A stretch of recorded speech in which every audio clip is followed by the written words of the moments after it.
Jornalistas, tudo bem? Bora para mais uma live no dia de hoje. Vamos estar falando aqui, entrevistando a convidada para lá de ilustre, Erlete Fortes, a escritora desse livro aqui, ó, maravilhoso, Nas Garras do Perverso. Olha, eu fiz a minha leitura maravilhosa, bem gostosa, tá todo riscadinho. Amei essa obra, ó, tá todo riscado. Eu não me aguentei. Quem puder compartilha, chama os amigos, tá certo?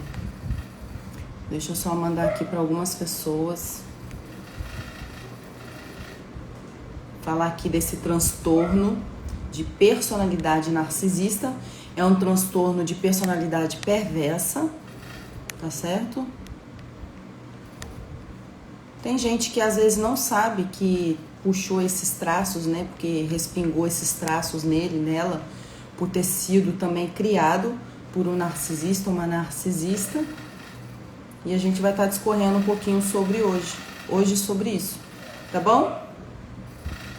Deixa eu só fazer uma pequena introdução aqui pra gente chamar a Erlete, tá certo? Gente, quando a gente fala de transtorno de personalidade narcisista, a gente tá falando do modo de ser da pessoa, tá? Então, você não muda o narcisista, já vamos falar aqui, tá? Você não muda, porque é um modo de ser, a pessoa vai crescendo dessa maneira. É uma pessoa perversa, é uma pessoa maquiavélica, é uma pessoa muito esperta, é uma pessoa mitomaníaca, ama mentir, tá certo? Por quê? Porque cria-se uma máscara, né? Cheia de mentiras, uma máscara perversa para enganar as pessoas, porque acha que vai ter benefícios por detrás dessa máscara. Para aqueles que chegaram aqui, meu muito obrigada. Então, acho que vai criar benefícios, né, vantagens por detrás dessa máscara. Então, por isso que você não muda o narcisista, porque ele tem que se convencer de que ele não vai ter mais vantagens e benefícios sendo daquela forma. Então, quem é que convence? Só Deus mesmo, o Espírito Santo de Deus, né? Mas a palavra de Deus fala que a gente tem um livre-arbítrio. E a neurociência estudou o livre-arbítrio. Olha que interessante, né? Porque hoje a neurociência ela não desvincula da espiritualidade e chegou a estudar também o livre-arbítrio. E para a neurociência, o livre-arbítrio se dá de forma consciente e não inconsciente. Porque se a gente dissesse que o livre-arbítrio se dá de forma inconsciente pela neurociência, estaríamos dizendo que é de uma forma aleatória, de uma forma impulsiva, de uma forma, vamos dizer assim, automática, né? De acordo com seus registros de memória, só que não, tá? Até a própria neurociência mostrou que o livre-arbítrio se dá de forma consciente. Então a pessoa tem que abrir a porta por dentro mesmo, é uma maçanetinha que se abre por dentro a porta, né? E nem à toa que a Bíblia fala que aquele que entrar, né, Deus entra e ceia com ele. Então veja que as palavras de Deus são perfeitas, ele não arromba portas, é a pessoa que abre para Deus cear com ele e transformar. Mas o narcisista tem que levar em consideração que ele tem que mudar e que ele quer mudar, né?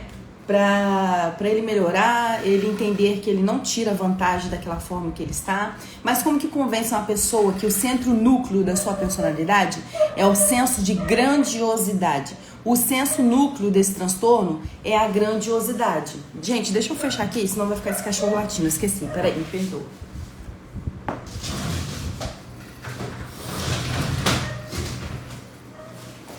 Eu esqueci de fechar. E aí a gente vai ficar nessa batalha, né? Tentando concorrer com o cachorro e a gente não vai vencer. Porque eles latem o tempo todo, é deles, né? Esse instinto aí de ficar latindo. Então, esse transtorno de personalidade narcisista está discriminado no DSM-5, né? Que é as doenças mentais, né? O diagnóstico de doenças mentais. Antes era considerado doenças mentais, mas agora levou-se à consideração de que é um transtorno de personalidade no sentido de modo de ser mesmo da pessoa. Tá certo? E vamos chamar aqui a Erlete pra gente poder começar aqui a live de fato, entrevistando a autora maravilhosa desse livro, Nas Garras do Perverso, tá? E, gente, levando em consideração que a vítima principal do narcisista, de quem tem esse transtorno, geralmente é o codependente emocional. Vou fazer só uma pequena ilustração. Nós temos dois polos aqui de empata, vamos dizer assim, o empata é saudável e o codependente emocional. O empata, por sua vez, ele é um equilibrado, vamos dizer assim, né? São aquelas funções que a pessoa se coloca no lugar do outro, a gente já sabe. Mas qual a diferença do empata para o codependente emocional, que é a vítima do narcisista? O empata, meramente, ele fala assim pro outro, olha, você aceita ajuda, eu tô aqui para te ajudar, E se você precisar de ajuda, aqui estou. Veja que tem um equilíbrio nessa ajuda.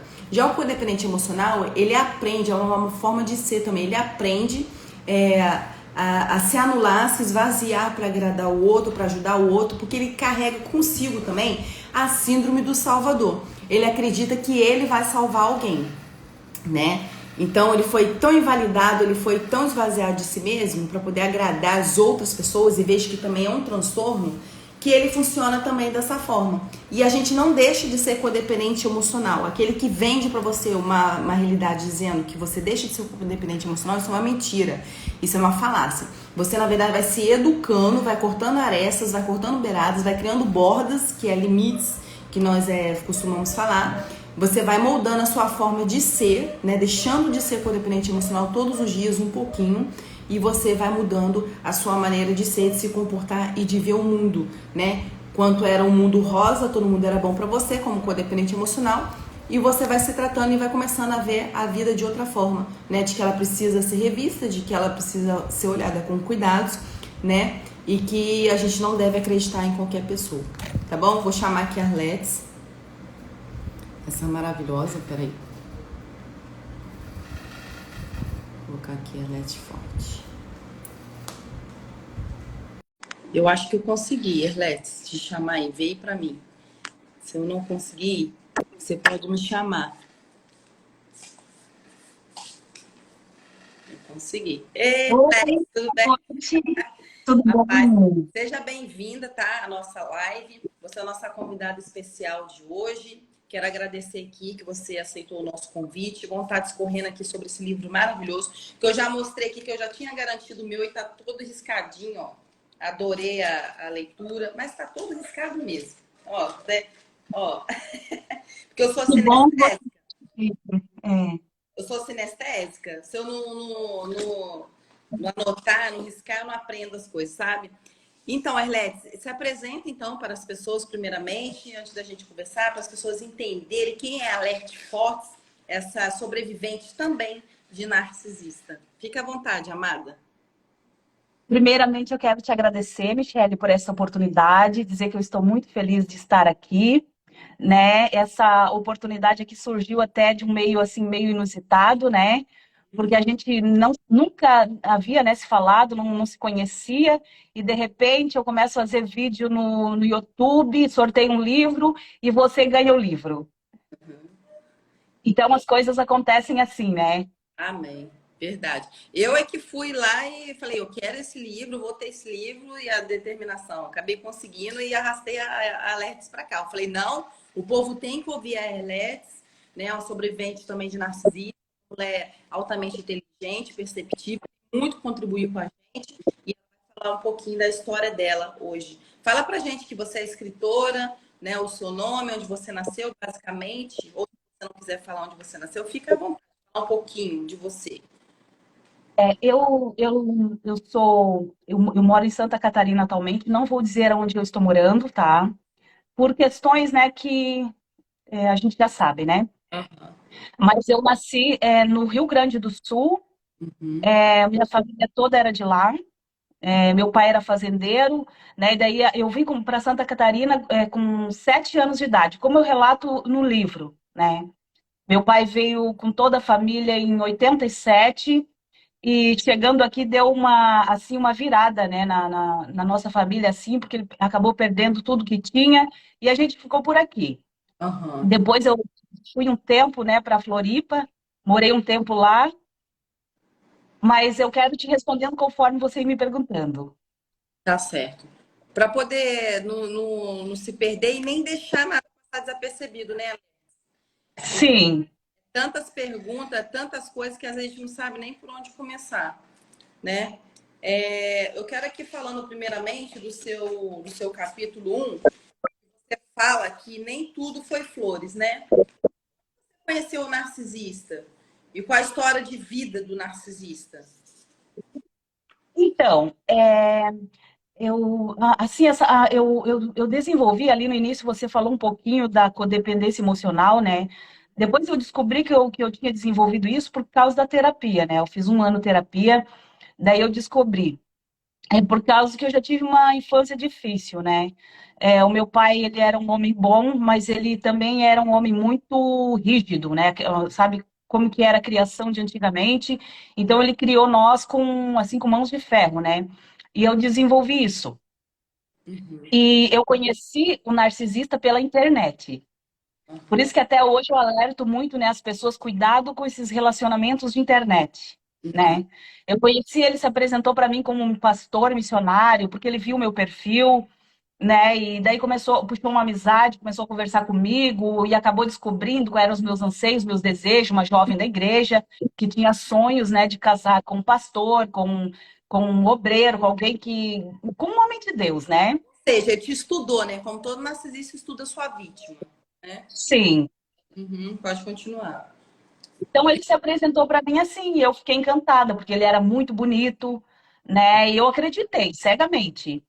Só que assim, ó, ele se apresentou para mim, agora eu não estou lembrada da data aqui, mas foi 4 anos antes da gente se reencontrar de novo. A gente se reencontrou em 2012, 4 anos antes. Só que 2008, daí, 2008. é, isso. Inclusive, eu estava morando esse tempo e trabalhando em Farroupilha, no Rio Grande do Sul. Uhum. Daí ele entrou na minha vida, a gente se conheceu pela internet, ele ficou de vir me conhecer e não veio. Depois eu descobri que ele estava namorando outra pessoa, e daí eu já fiquei chateada. Daí deixei pra lá. Mas aí em 2012 ele me procurou de novo. Uhum. Daí foi É, onde a gente se. conhecer já estava com uma outra fonte. Porque tem coisa que a gente tem que ilustrar aqui para o pessoal entendendo. O narcisista sempre tem mais de uma fonte, né? Sempre mais de uma pessoa, porque se der errado de uma forma, sempre tem outra. E são pessoas que a gente chama de fonte, e são pessoas que ajudam ele, na verdade, a cumprir uma agenda que nós chamamos, que são os seus planos, seus planejamentos. Então, para cada fonte tem um plano, uma agenda, vai, continua. Aí ele se propôs de conhecer e você viu que ele estava, né, já de conversa com outra pessoa. Sim, e, na verdade ele ficou de vir me conhecer e não veio, né, em 2008. Daí eu fiquei chateada, eu disse, poxa, né, ele ficou de vir me conhecer e de repente estava namorando outra pessoa. Mas aí em 2012 ele me procurou de novo, porque eu estava sozinha, ele também estava, né, daí me procurou e daí a gente se conheceu. Foi uma coisa muito rápida, assim, 2 meses ele veio me conhecer. Ele morava lá no interior do Rio Grande do Sul e eu morava naquela época em Florianópolis. Daí a gente veio se conhecer na cidadezinha onde minha mãe morava, que é uma cidadezinha do interior de Santa Catarina. Eu falo no livro, né, cidade de Sombrio. Uhum.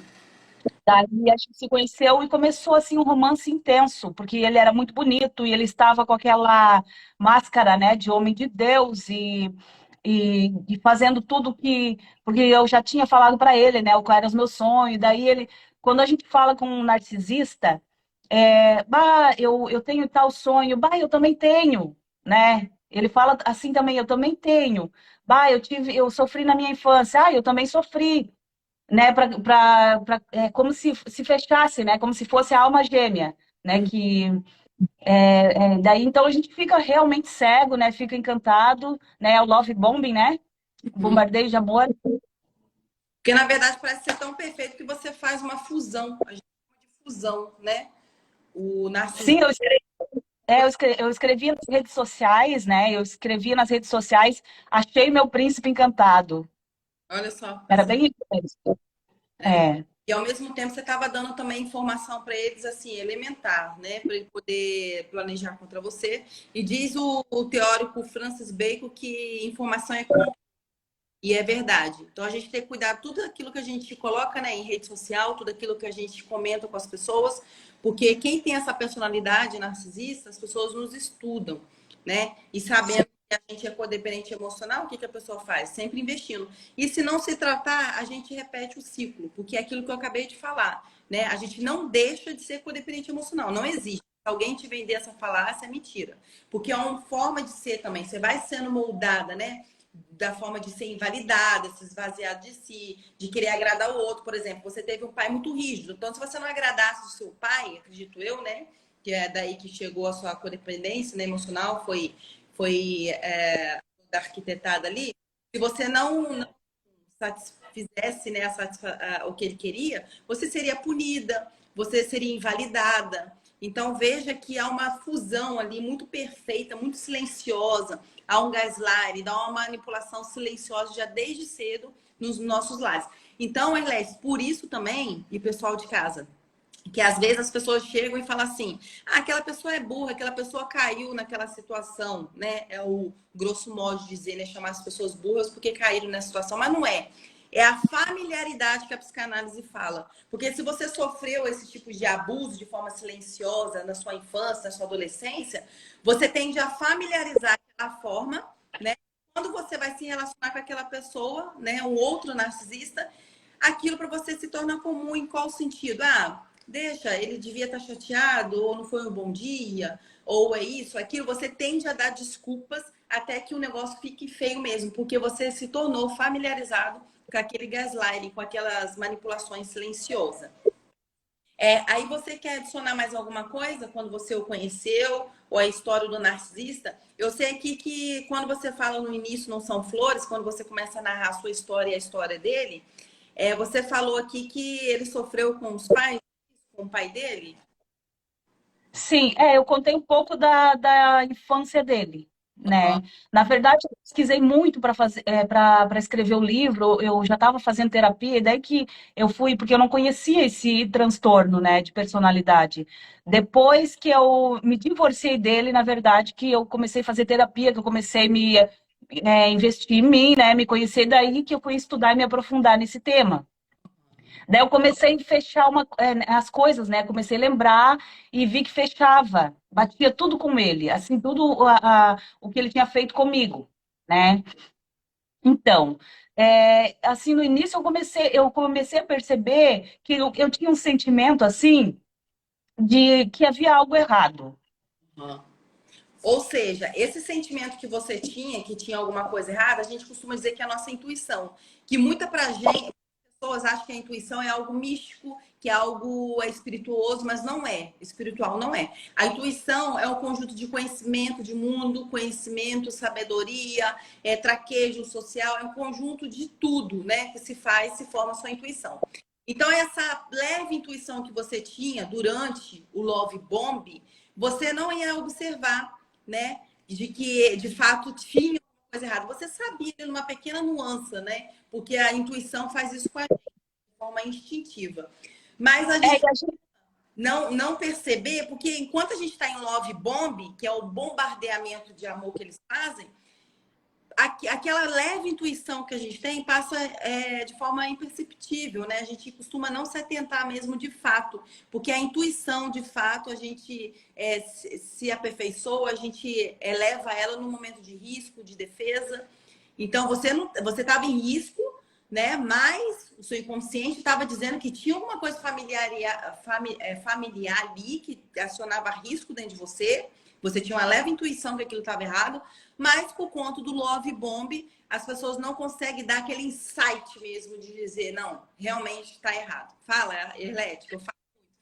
Assim, ó, a gente quer tanto que dá certo também, a gente quer acreditar naquele relacionamento, né, que a gente vai estar vivendo algo bom, que a gente também, a gente luta contra o nosso próprio alerta, né, contra esse alerta, a gente, não é isso, não, imagina, agora eu vou ser feliz, né, então a gente acaba indo mesmo, né, quando o narcisista, ele caça a sua vítima, é muito difícil ela sair, né, ela perceber, né, que foi caçada. Ela É. realmente acredita. Sim, e o interessante é que a pessoa se mantém muito numa relação dessa por anos, até mesmo por ser cristão, né? Ou católico fervoroso, ser muito dedicado mesmo à sua religião. A pessoa quer porque quer um relacionamento, né? Quer ficar direitinho, vamos dizer assim, e faz de tudo, Sim. né? Para poder permanecer naquela relação, porque não quer trocar de parceiro, de parceira, né? E começa a aceitar aqueles abusos de forma silenciosa. O que, na maioria das vezes, com o tempo, vai ficando de uma forma mais perversa e mais escrachada, vamos dizer assim. E lembrando para aqueles que estiverem aqui na live, gente, narcisista não somente homens, narcisista também mulheres. E quando são mulheres, são muito mais perversas. Por quê? Porque são sonsas, vamos dizer assim, né? Passa mais desapercebido. Por quê? A gente costuma ter na mente aquele senso comum. Ah, a mulher tem instinto materno. Mulher não tem instinto materno. Já joga fora esse senso comum fora, gente. Porque para a psicologia não existe instinto materno. A mulher aprende a ser mãe e o pai aprende a ser pai. Tanto é que tem ali o estágio, o momento puerpério, né? A mulher fica deprimida, aquela coisa toda, porque se descobre que tem um ser que precisa dela, necessita dela. Isso tudo tem uma toda ligação. Tem um momento blue, que a gente chama. Isso são adendos, a gente vai adicionando para as pessoas irem entendendo nessa dinâmica do narcisista. Então tem um momento blue ali, que a mulher se dá conta que tem um filho que depende dela, que chora. É normal a mulher ter o filho e querer socar ali na parede. Daqui a pouco vai falar, Michelle falou que é normal querer socar na parede, o filho quando nasce. Gente, é normal, mas não é normal fazer, mas é normal pensar às vezes, porque fica aquela criança gritando na sua cabeça. E a depender do que você tem dentro de você naquela hora, você pensa naquilo que você é ser humano, porque você está aprendendo a ser mãe, tá? Então não existe instinto materno. Então, se você já teve essa vontade também, não se intitule, não se retule como uma louca, não é? É normal porque faz parte do estado porpério, no estado de você estar se descobrindo como mãe. Então, as pessoas, retomando, as pessoas, então, tem tudo isso na cabeça, essa romantização, e acha que a mulher tem um instinto materno, sendo que não tem, que é um título que a sociedade deu, e acha que toda mulher é santa. Então, as mulheres narcisistas, na maioria das vezes, são mais cruéis do que os homens, porque elas são muito mais perceptivas. As mulheres têm a visão gestalt, que a gente fala das coisas, é no todo, enquanto a visão do homem é estruturalista, ele vê por cá, né? E olha a visão da mulher como é complexa, é gestalt, no todo. Então, olha como a mulher narcisista ela tende a ser mais maquiavélica e perversa do que o homem, né? Então, a gente desmistificar isso, porque tem homem e mulher narcisista. Algo comum entre vocês que eu vi aqui, no discorrer aqui do livro, ainda no primeiro capítulo, quando você fala sobre no início são flores, você fala que em comum os dois sofriam bullying, é isso? Sim. A gente conversava sobre tudo, né? A gente conversava sobre tudo. E eu contei para ele, né, que na escola eu fui muito agredida quando eu era criança. Daí ele me contou também, começava a me contar as histórias dele, né? Daí a gente se identificava, né? Ficava no tempo de namoro, né? Ah, poxa vida, né? A gente então tem algo em comum, né? A gente vai se ajudar, né? A gente vai, né? Talvez era para nós estar junto mesmo, né? Pelas mesmas coisas que a gente passou, né? Algumas coisas. Mas sabe por que eu anotei essa parte do bullying? Porque é uma coisa interessante para a gente analisar aqui. Quando ele teve um bullying na infância, na adolescência, infância que seja, e você também, a diferença que eu estava lendo ali é que ele desenvolveu, né, esse transtorno de personalidade narcisista. Porque não nasce com isso, Uhum. né? Vai se moldando naquela personalidade narcisista. De forma cruel, maquiavélica, de ser perversa, aquela coisa toda. O que difere de você para ele, porque você teve um pai que te cobrou muito, né? Que te invalidava também, e você sofria Sim. também, tanto quanto ele. O que te impediu de desenvolver a personalidade narcisista é o que a gente chama de devidos freios. Então você tinha os devidos freios e ele não, entendeu? Então a sua Uhum. personalidade, com tudo que você passou muito semelhante da dele, que você não desenvolveu os transtornos de personalidade narcisista, mas sim uma codependência emocional, são os devidos freios que diferenciou vocês dois. Então, enquanto um foi para o lado de transtorno de personalidade narcisista, se desenvolveu dessa forma, você se desenvolveu como codependente emocional, por conta do desvio dos devidos freios que nós chamamos. E que devidos freios são esses? É aquilo que nos impede, né, de fazer uma atrocidade contra a pessoa, porque acredito eu que ao mesmo tempo que você viu o seu pai te corrigindo demais, e você tinha que corresponder à expectativa dele, porque senão você, né, ia sofrer sanções, punições, mas também era um pai de amor também, que te dava muito amor. Então ali foi Sim. devidos freios, à medida que você recebia também amor, sabe? Quer falar um pouquinho sobre isso? Essa parte? Eu acho que foi isso mesmo. porque eu sempre tive o pai e a mãe muito presente, assim, a gente, apesar dele ser rígido, né? E assim, ele batia quando nós merecia, né? Quando a gente fazia alguma arte, alguma coisa muito errada, assim, né? Daí ele nos batia mesmo, mas assim, não era todo dia, sabe? Porque tem pessoas que às vezes, né, já relataram que eram espancadas todo dia. Então, eu vi que o meu pai não era narcisista porque ele não batia na gente todo dia, só quando merecia mesmo, sabe? Mas daí ele descontava tudo. Ele batia muito. E somos Agora em uma família, né? fala. Uma Oi? família de 11 irmãos. Somos em uma Nossa, família de 11 irmãos. É, gente, para tomar conta com os irmãos, né? Gente. E nessa é. de ter 11 irmãos também, com certeza você devia cuidar dos outros também, né? Ajudar a cuidar, né? O que reforça também a codependência emocional. Fala. Na verdade, eu sou a mais nova Aham. dos outros. É. Então, as minhas irmãs que cuidavam dos mais novos, Era papai né? Eu era. que coisa É, boa. eu não. Tava, né? Porque tava no couro. Brincadeira. A segunda parte aqui, ó, quando o deslumbre se torna tenso. Você fala de divergências gritantes entre vocês, né? Você era filha de cristãos rígidos e ele era um ex-presidiário. Se quiser falar um pouquinho sobre isso, essas divergências, essas diferenças gritantes entre vocês dois. Você quer falar alguma coisa? Sim, e na verdade, ele me contou que era ex-presidiário 4 dias antes do casamento no civil. Olha só, pensa bem. Né? Porque assim, ó, a gente se conheceu em Sombrio, depois ele foi para São Paulo, né? Como eu relatei no livro, foi para São Paulo, de lá ele já veio para nossa casa. Daí a gente, isso em questão de 6 meses, foi muito rápido. Olha. Daí a gente já casou civil e Aham. ele não tinha me contado. Daí eu decidi, parece que me deu um estalo assim, sabe? Eu decidi pesquisar na internet o nome dele e eu achei os processos no nome dele, sabe? Daí eu coloquei ele na parede, né? O que que é isso? O que que é isso aqui que tu não me contou? Daí ele começou a chorar, né? E dizer que teve esse passado, né? Mas que se eu quisesse deixar dele, abandonar ele, Deus não ia abandonar ele, porque agora ele era uma outra pessoa. E fez toda aquela ladainha assim, né? Daí eu acabei perdoando, porque eu realmente acreditava na mudança dele. Eu Uhum. acreditei que pudesse mudar. É, claro, Só que ao longo. ele chorava, então ele jogava frio em você, né?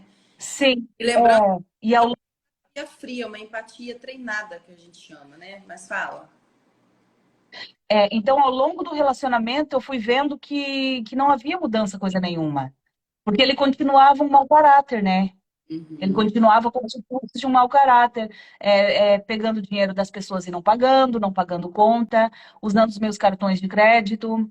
Na época eu tinha uma loja com a minha irmã lá em Florianópolis, então ele usava o nosso carro, né, como se fosse dele. Então eu comecei a ver assim as atitudes dele Sim. e comecei a perceber que havia muitas divergências. Uhum.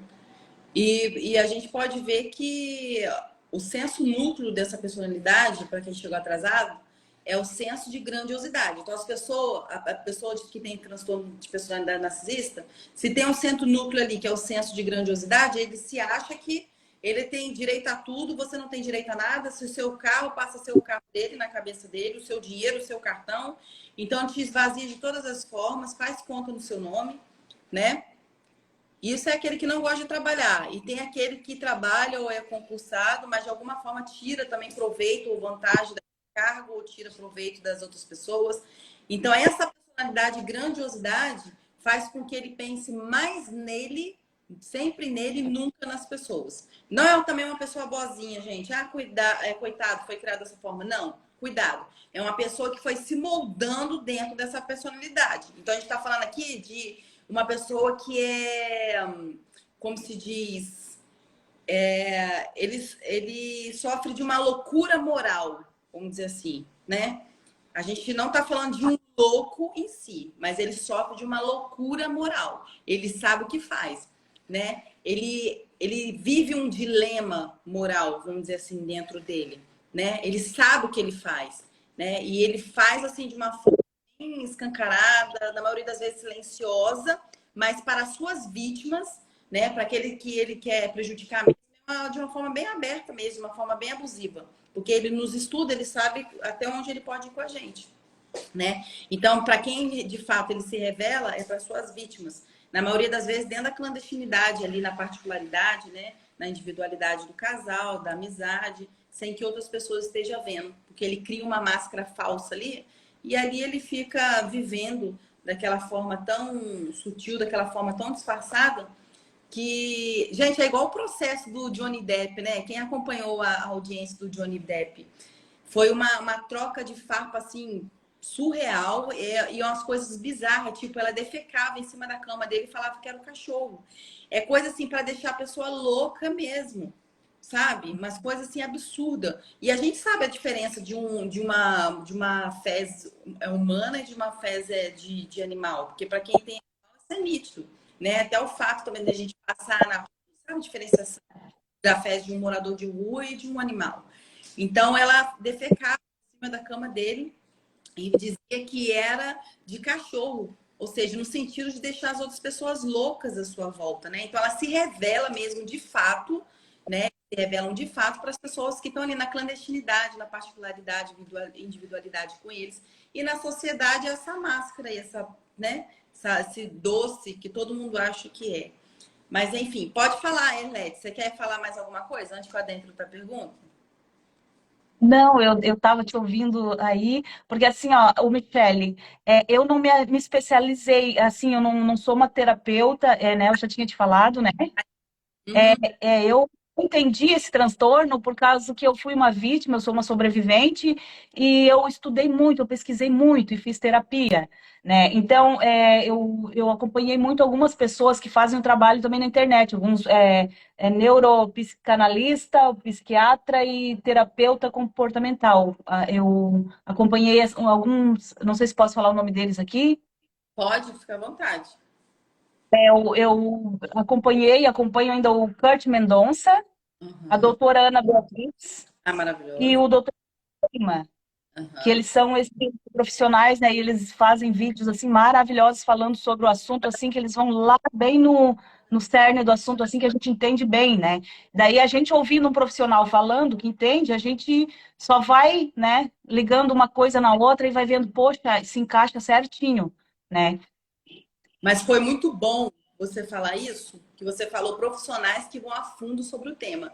Porque tem Sim. psicólogos, tem terapeutas, tem psiquiatra que estudam de forma pincelada esse transtorno. E às vezes até chega a romantizar e às vezes chega até assim, tirar a vítima na terapia, como na psiquiatria também, se fosse uma pessoa também que contribuiu para aquilo. A gente sabe que tem uma fusão, uma dança inconsciente entre os dois, né? Mas na maioria das vezes tira o paciente, a vítima, como a pessoa que de fato quis aquilo. E não é.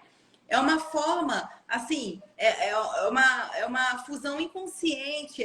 A pessoa é vítima mesmo, eles maltratam mesmo, escorraçam, humilham, de tudo de forma silenciosa, é a ponto de deixar a pessoa mesmo doida. E a gente costuma dizer que as pessoas melhores para poder tratar quem é vítima de narcisista, geralmente, é o sobrevivente narcisista e conciliado a ter a sua profissão. Porque uma vez que a pessoa é sobrevivente narcisista, a pessoa sabe de fato do que está falando. Agora, Ana Beatriz, doutora Ana Beatriz, eu acho linda a forma dela de falar sobre o assunto, porque ela é uma psiquiatra que ela não romantiza o assunto, né? De dizer assim, é um transtorno de personalidade. Não, ela fala mesmo que escorraça, esculhamba a vítima, faz sofrer, leva em consideração, né, o sofrimento da vítima.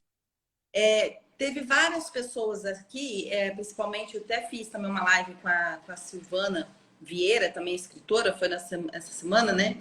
Que relatou também que foi ao psiquiatra e muitas das vezes eles passam só remédio no que é ouvir sua história.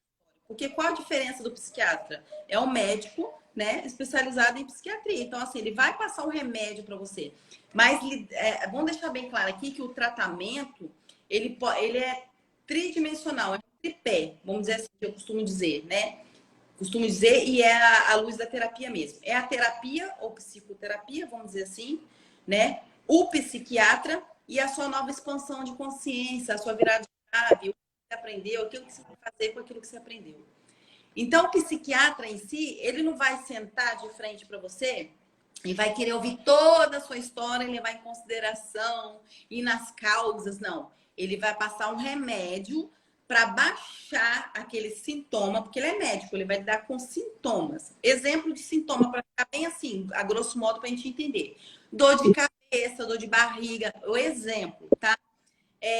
Ansiedade. Então, o psiquiatra ele vai dar um remédio para baixar o sintoma. E quando baixa o sintoma, como aquilo está controlado de ordem química, o que sobra? Um exemplo, né? Você é sobrevivente narcisista. Se você vai ao psiquiatra e ele não vai querer saber a fundo mesmo o que aconteceu desde o início, ele vai passar um remédio para baixar o quê? Geralmente, quem é sobrevivente narcisista vai baixar ansiedade, né? A angústia de forma química, mas o que? O estresse. Então, veja que ele vai baixar, vai controlar em forma de remédio. E quando você baixa, você começa a controlar o que sobra. Eu comigo mesmo, na frente do espelho. Eu de frente comigo mesmo. E aí é para onde que a gente vai? A gente vai para psicoterapia ou para terapia. Então, por isso que é um tripé. É o psiquiatra, a terapia ou a psicoterapia, né? Porque a terapia é com o terapeuta. Aquele que não é psicólogo, como eu, mas especializado em terapias. Então, você faz ali ou psicoterapia com o psicólogo. Então, um tripé. Psiquiatra, psicoterapia ou terapia. E a sua expansão de consciência, aquilo que você faz com toda a ferramenta que você deu. Então, você falou de vários profissionais aí, né? Que falam abertamente sobre o assunto de forma profunda. Então, isso é muito importante. Para você saber em quais mãos você está sendo tratado como sobrevivente narcisista. Porque não é qualquer transtorno. É um transtorno que te desfigura, um transtorno que te esvazia, te invalida, deixa você um caco, né? Você quer falar alguma coisa, Erlex? E muitas pessoas não entendem, elas não entendem a profundidade da destruição emocional que o narcisista causa na sua vítima. Né? As pessoas não têm consciência, só quem já passou mesmo por isso que sabe, né? Eu estava destruída, Michele. Quando eu passei por tudo que eu passei, eu não sei se eu já posso falar agora, eu sei que a gente vai chegar lá. Pode falar, eu quero que você... Eu deitei numa cama e eu fiquei ali, nem tomar banho não queria. As minhas irmãs que ficaram me ajudando, né, eu estava morto-vivo em cima da cama. Né? E daí as minhas irmãs diziam assim, Lete, vai tomar banho. Daí eu ia assim, no automático, sabe? Assim, sem mesmo saber, só levantava e ia lá, voltava de novo para a cama e chorava, só chorava e orava a Deus. E por que acontece isso? Porque o narcisista, ele te desvalida tanto e te esvazia tanto que é como se fosse assim. Como ele tem esse senso de grandiosidade, que é o núcleo da personalidade dele, é como se ele tivesse escrito um roteiro, um exemplo, gente, para a gente poder elucidar, para a gente entender por que ela ficava de cama e não queria tomar banho. Um exemplo.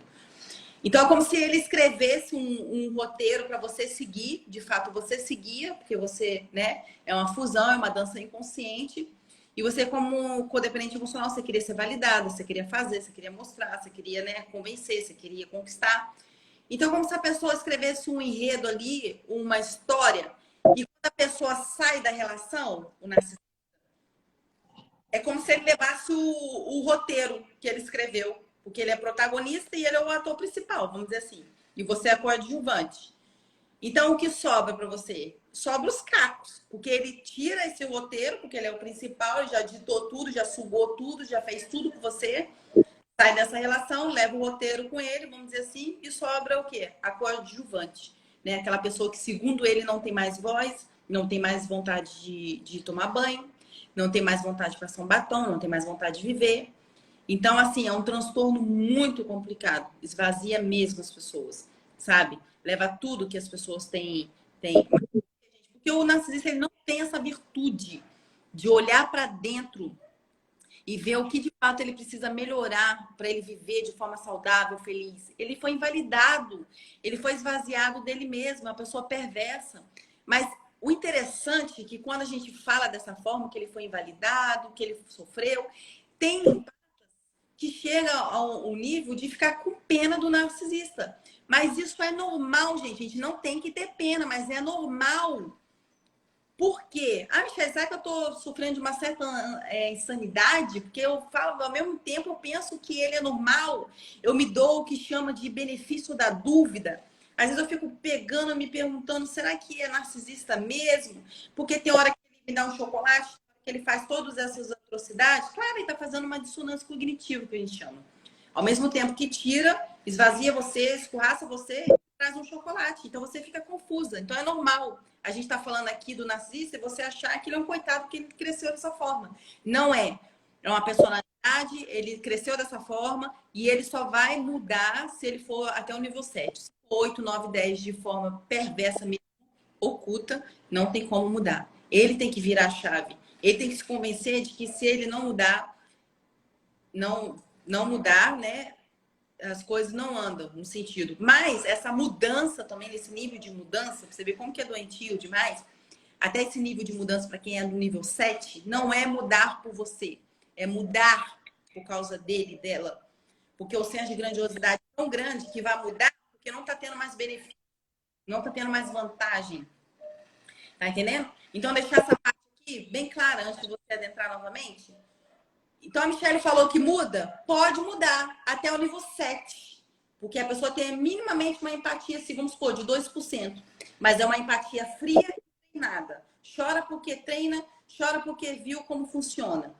E se muda, um exemplo, até o nível 7, é aquele idoso que sabe que vai ficar em qualquer mão se não mudar. Então, não muda para te fazer feliz ou porque tem virtude, como o impacto de olhar para dentro e ter que fazer para ele ser uma pessoa. Não, muda, porque senão ele, como idoso, ele não vai ter alguém por ele.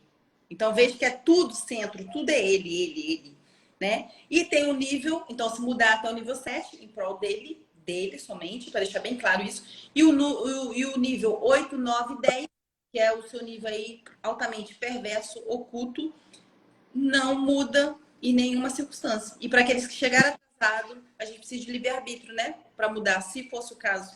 A neurociência fala que o livre-arbítrio se dá de forma consciente e não inconsciente. Então, a pessoa tem que ter consciência. O narcisista não tem essa consciência. Então, são pessoas que dão legalidade para o mal-humorar. Ah, Michelle, está falando de espiritualidade, está adentrando, está saindo dos termos técnicos. Não. A gente trabalha com legalidade. Porque se a gente abrir a Bíblia ali, eu costumo dizer que é Romanos 2, é 2 Timóteo 3, toda a descrição que tem ali, por incrível que pareça, que fala, né, que nos últimos tempos terão homens amantes de si mesmo, avarento, soberbo, de falsa... Tá aqui, ó. Amante de si mesmo, avarento, presunçoso, soberbo, blasfemo, desobediente, ingrato, profano, sem afeto natural, irreconciliável, caluniadores, incontinente. Tudo isso que está na Bíblia, gente, em 2 Timóteo 3, são as características do narcisista, né? Sem amor para com os bons, traidores, obstinados, orgulhosos. E eles são obstinados pela vítima. Enquanto não esvaziar a vítima, eles não sossegam. Então, tem sim a parte ali espiritual, porque dão legalidade, né? Abriu precedente para todas essas coisas aqui, dá legalidade, porque são coisas que Deus abomina, Deus não gosta, tá certo? Fala, Erlete, eu falo muito, desculpa, fala. Assim, ó, eu estava observando o que você estava falando e eu percebi, porque assim, ó, eu não tenho certeza ainda, sabe? Porque eu não tenho o diagnóstico dele, né? De um psiquiatra, né? Mas eu acredito que ele seja um oculto, porque assim, ó, quando estava, porque assim nos levou a uma situação, por exemplo, assim, que para mim eu achava o fim do mundo, sabe? Ser pastor e depois de ser pastor, ser expulso da igreja, né? Porque ele foi expulso, eu estava com ele, eu sempre acompanhando ele, fazendo de tudo para as coisas dar certo. E ele, como pastor, porque ele aprontava tanto, ele foi expulso pela liderança, né? E ele ria tanto, aquilo era uma diversão para ele. Por isso que eu cheguei a essa conclusão, que talvez ele fosse um narcisista oculto, perverso, né? Porque ele realmente não sentia nada, ainda sentia graça, né? Achava que tinha feito algo grande, enquanto a minha vida estava se destruindo, estava desabando, né? Eu estava passando muita vergonha por causa daquelas situações, né? Que ele foi descoberto, foi desmascarado, ficava devendo para as pessoas, e as pessoas iam na igreja atrás dele cobrar, e cobravam de mim também, né? Então, assim, eles não têm, assim, nada de, nenhum sentimento, assim, um escrúpulo, né? Não é como a gente, assim, que tem um senso, assim, que sente vergonha, né? Se capaz que eu vou ficar devendo, né? Eu não posso ficar devendo, isso não é certo, né? Eu não posso fazer algo errado ali pro meu próximo, né? Pro meu vizinho ou pro meu amigo, né? A gente tem esse senso, né? E eles não querem nem saber, pedir dinheiro emprestado, não pagava, eu ficava morrendo de vergonha. Ele não, para ele era a mesma coisa que nada. Agora, o que eu cheguei à conclusão, depois que eu li o seu livro, que ele é realmente perverso, por conta de duas situações, que é aquilo que você acabou de narrar agora, que na igreja ele ficava debochando, né, das coisas de Deus. Então, minimamente, não tem nenhum respeito nem para com Deus, né? E também aquela história, não sei se eu posso falar aqui, que houve aquele assalto que vocês ficaram presos. Pode, eu escrevi no livro, pode. Ela ficou presa no banheiro com um narcisista perverso e ele induziu uma ideia, né, ao bandido.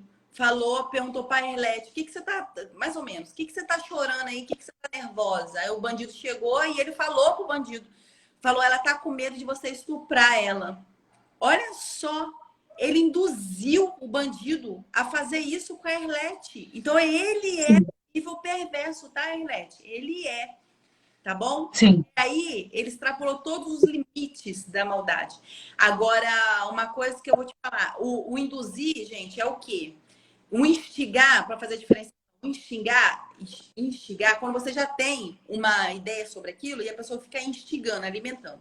Já ele não, ele induziu o bandido, porque o bandido não tinha uma ideia sobre isso e ele induziu, ele colocou essa ideia na cabeça bandido, para você ver o nível. E o bandido virou para a Arlete e falou, fica tranquilo, porque a esse nível a gente não faz, a gente não assalta fazendo isso. Então, quer dizer, Ali eu vi o amor de Deus na minha vida, Michele. Ali eu vi o amor de Deus, o cuidado de Deus.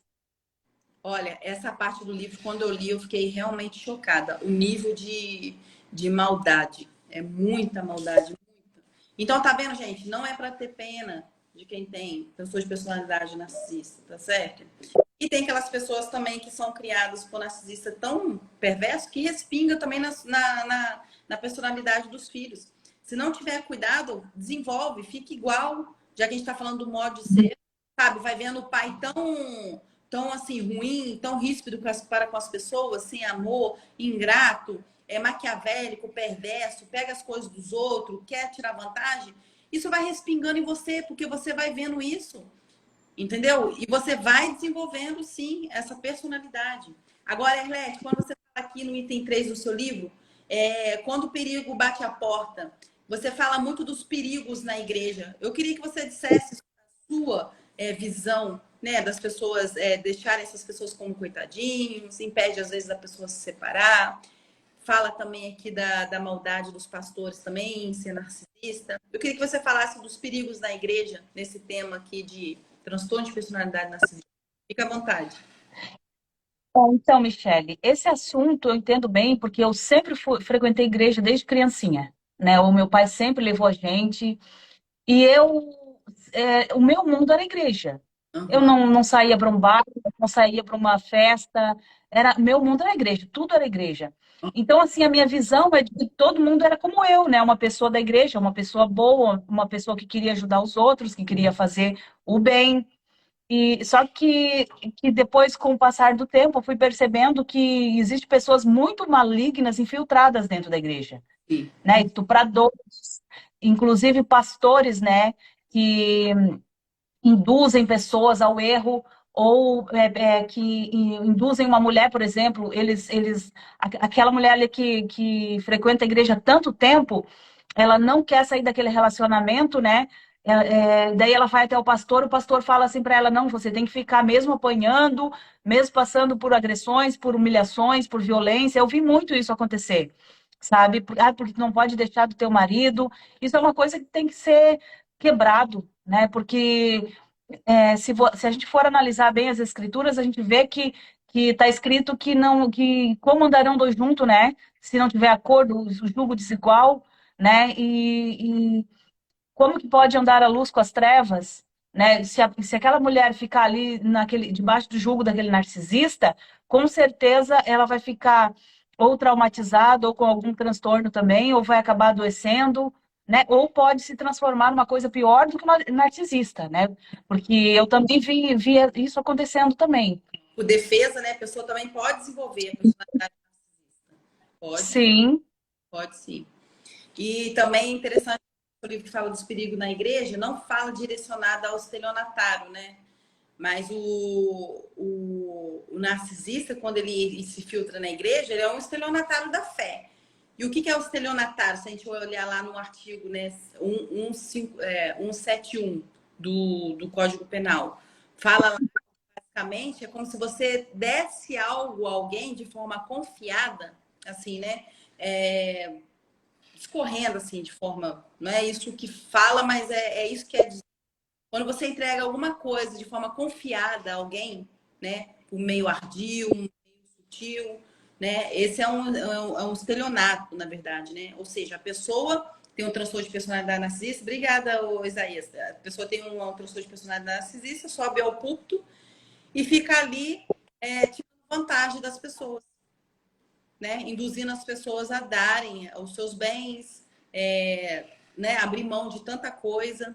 Então, dentro da igreja também, dos perigos da igreja, também tem essa questão também do estelionatário também da fé. Sim, porque assim, olha, geralmente quando as pessoas vão na igreja, elas já estão fragilizadas, né? Estão buscando algo. Daí eles aproveitam da boa fé das pessoas, né? Você vai receber algo em troca, você tem que doar, né? Nossa, isso é muito, eu fico assim chocada com isso. Eu acho que é muito aproveitamento mesmo, né? Das pessoas que já estão fragilizadas. Isso, você falou tudo, são pessoas fragilizadas, né? E a palavra de Deus fala também para a gente ficar sempre a favor da viúva, né? Dos órfãos. Agora, você imagina o Sim, que eles fazem com essas viúvas, né? Que têm dinheiro mesmo, com esses órfãos que precisam de ajuda, de apoio. Então, gente, é muita perversidade. Se atente mesmo à palavra. Viu que a pessoa está saindo ali da palavra de Deus ali? Pode ser na missa, que seja onde você vai, eu não sei qual é a sua fé, a gente está aqui em respeito à sua fé. Viu que saiu da palavra de Deus ali, né? Daquilo que Deus quer a gente como ser humano, né? No que tange a ética, pula fora. Pula fora. Você não é obrigado a estar ali compartilhando, né? Daquela falsa fé. E, Erlete, sim. falando aqui também, já no item 4 do seu livro, que tem por tema esse capítulo, Trilhando por Caminhos Incertos. Deixa eu ver aqui. Tá. Você se sentia sozinha, né? Fala aqui no seu livro, né? E a vida com o narcisista é uma vida unilateral mesmo. Você se sente sozinha. Você fala também que a pessoa era uma pessoa sedutora com habilidade de convencimento. Ele te xingava de burra. Eu queria que você falasse pra gente que nesse capítulo, Trilhando por Caminhos Incertos, se sentia sozinha, que ele tinha habilidades de conhecimento, te chamava de burra. Mas aí eu vou discorrendo, sabe? Porque é muitas perguntas aqui. Então, se você quiser estar falando sobre isso, principalmente porque você está sozinha, porque ele te chama de burra, é o que está no capítulo 4. Fique à vontade. Então, a gente montou uma empresa, né? Porque ele não tinha um trabalho, na verdade, quando a gente casou, ele tentou um trabalho lá, depois não deu certo, era um rolo a vida dele, sabe? E eu sempre tentando ajudar. E a gente abriu uma empresa. E ele conseguia os trabalhos, porque ele tinha assim, uma carisma, sabe? Ele sabia convencer as pessoas, ele conseguia os trabalhos. Só que ele não gostava muito de meter a mão no trabalho. Uhum. Então, era sempre uma confusão, sabe? Assim, ele pegava um trabalho, a gente acabou abrindo uma empresa de reforma de casas e prédio, tipo uma prestação de serviço, sabe? Uhum. Lá na cidade de Florianópolis. E ele pegava muita obra ao mesmo tempo, porque ele era muito ganancioso, queria muito dinheiro, só que ele pegava o dinheiro e não fazia as obras. Sabe? Então, assim, ó, eu tentava ajudar e tentava fazer as coisas certo e não adiantava, porque não fluía, sabe? Então, assim, era uma guerra, sabe? Eu ia para as obras ajudar ele a trabalhar. Eu trabalhei até como peão de obra, acreditas? Uhum. Assim, para me doando, sabe? Para tentar fazer aquilo funcionar. E daí eu acreditava, né? Poxa, agora a coisa vai andar, né? Porque eu ajudei ele agora, né? Eu meti a mão para ajudar, tô ajudando, tô dando o meu tudo, né? Quando eu via de novo aquela mesma situação, aquele mesmo rolo, ele não pagava as pessoas batendo na minha porta. Então era sempre assim, sabe? Mas eu sempre acreditava. Eu sempre acreditava que as coisas iam melhorar, né? Uhum. Que ele não tem experiência, né? Mas não, é porque ele era mesmo um mau caráter, né? Ele era um. Coisa do empata mesmo. É normal você se dar o benefício da dúvida, né? Será que é? Será que vai mudar? Isso é normal, gente. Sim, sim. E sobre ele te chamar de burra, né? Você colocou aqui, né? Que ele te chamava de burra. Quando você Sim. rompeu com ele, Na verdade, esse relato que eu falo no livro, ele mexeu num gatilho, ele atiçou como é que se fala? Sobre o gatilho emocional, porque ele queria provocar em mim porque assim, ele queria que os líderes da religião me vissem transtornada, e daí ele me chamou de burra, eu estava bem calma, ele veio e me chamou de burra, e eu fiquei transtornada, porque eu fazia de tudo, né, para ajudar ele, e me doava, e ele não reconhecia, não me valorizava, sabe? Daí aquele dia eu quis mesmo, eu quis, ai, desculpa, nada. eu Uhum. tô um pouquinho aqui com a garganta irritada. Desculpa, gente. Não, Mas nada. então, assim, é, daí ele acionou esse gatilho em mim, para me deixar transtornada. Daí ele foi lá e chamou os líderes para convencer os líderes que o problema do relacionamento era eu. Porque, assim, ó, pelas minhas costas, ele falava mal de mim para as pessoas e convencia as pessoas que eu era uma megera, que eu era uma pessoa briguenta, sabe? E eu percebia mesmo que as pessoas me olhavam diferente nos ambientes que a gente frequentava, na igreja, nas festas, nas reuniões, sabe? Então eu percebi assim que até as mulheres, sabe, que eram amiguinhas dele, elas me olhavam de um jeito diferente. Então, daí foi esse episódio que eu narrei no livro, né, ali que ele me chamou de burra. E aí você não gostou e, de fato, foi o fim da picada. Você falou, né? Por que É, você, né? Que foi aí que você, de fato, rompeu com ele, né? sim, não, naquele dia eu não rompi, aquele dia eu só fiquei transtornada, né? Mas daí os pastores vieram lá e eu não queria Ah, falar com os pastores, mas daí acabei falando com os pastores, né? E mesmo acontecendo essa situação toda, a gente acabou indo cuidar de uma igreja em outra cidade. olha Os só. pastores enviaram a gente para outra igreja, para cuidar uma igreja lá numa cidadezinha do interior. Mesmo acontecendo tudo isso, sabe? Então, assim, ó, muita coisa aconteceu, sabe? Foi assim, tudo errado, eu também não deveria ter aceitado, né? Uma pessoa que realmente para pensar, para analisar na situação, não aceita, né? Eu não queria aceitar, mas acabava aceitando porque eu acreditava que ele ia mudar, que ia melhorar para ele, que as coisas iam ficar bem para ele, né? Eu não conseguia me cair a ficha que as coisas iam de mal a pior, iam piorar cada vez mais. Isso, por conta do benefício da dúvida, né? Que isso é muito característico do dependente emocional, do empate, por acreditar nas pessoas, né? E o Sim. interessante também que você falou é que você ficava com uma histérica e ele bonzinho. Então, gente, se atente, porque realmente, se você é provocado de forma silenciosa ali, sem que ninguém veja, uma hora você vai explodir. E a pessoa fica como santinho. Então, na maioria das vezes, quando vocês virem, né, uma pessoa transtornada, saiba analisar o caso. Porque o bonzinho sempre vem igual a cobra, né? Ele é bem sutil, ele é todo, né? Meticuloso, mas na verdade aquela pessoa, na maioria das vezes, está sendo ali provocada e as pessoas não levam em consideração isso, né? Porque vê aquela agressividade, aquela, né? A forma com que a pessoa fala e se põe, então a pessoa tende a julgar, né? De primeira mão, né? Achar que aquela pessoa que está errada. E quando você fala também do trilhando por caminhos, e certo? Você fala também que se sentiu muito sozinha, né? Fala aqui para mim um pouquinho como que é se sentir sozinha nessa relação, né? Que na verdade é unilateral, né?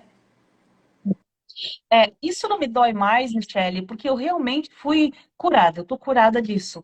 Mas eu me sofri muito, Sim, sabe? essa Porque assim, ó, eu realmente, percepção que você tinha, porque tem gente aqui, né, que tá sofrendo disso. Então, eu queria que você falasse.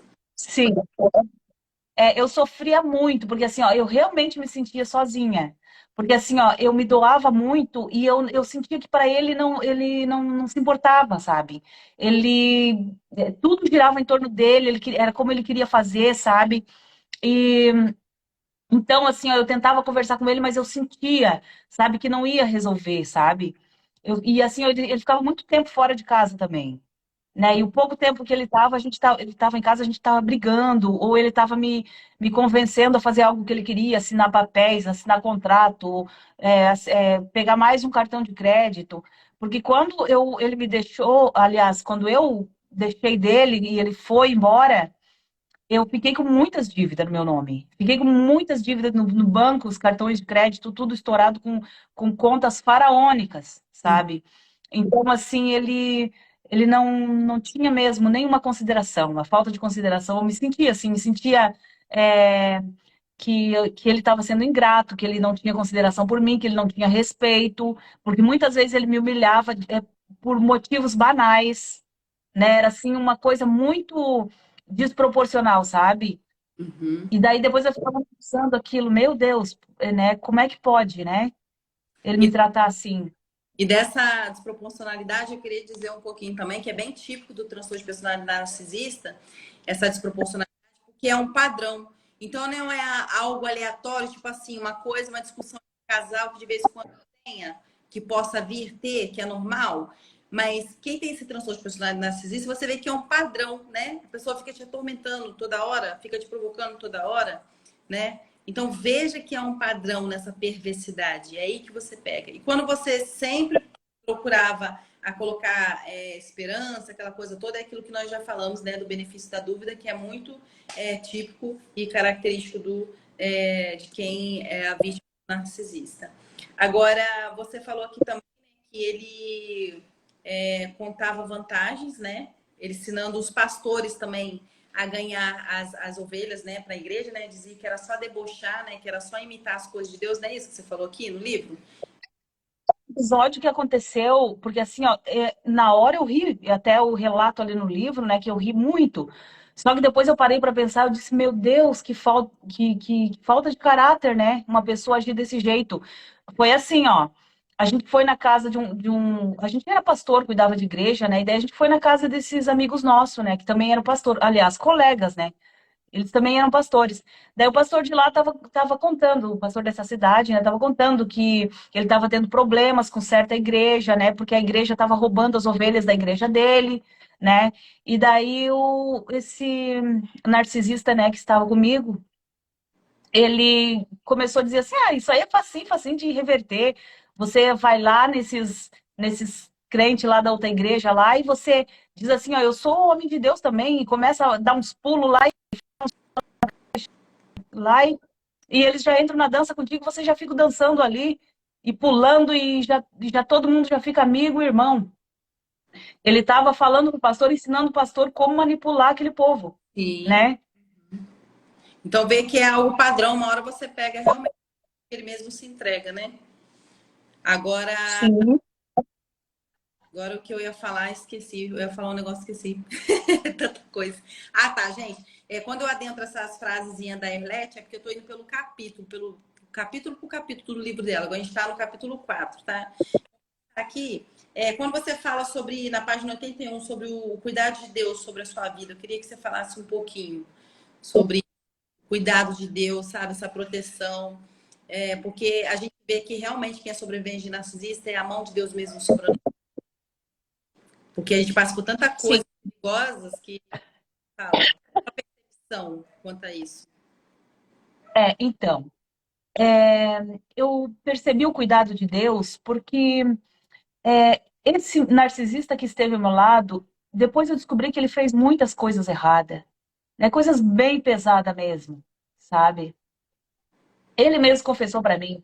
E ele trouxe os colegas dele lá do Rio Grande do Sul para morar na nossa casa, quando nós estávamos morando em Florianópolis, que os caras mesmos contaram para mim o passado deles, é coisa muito pesada.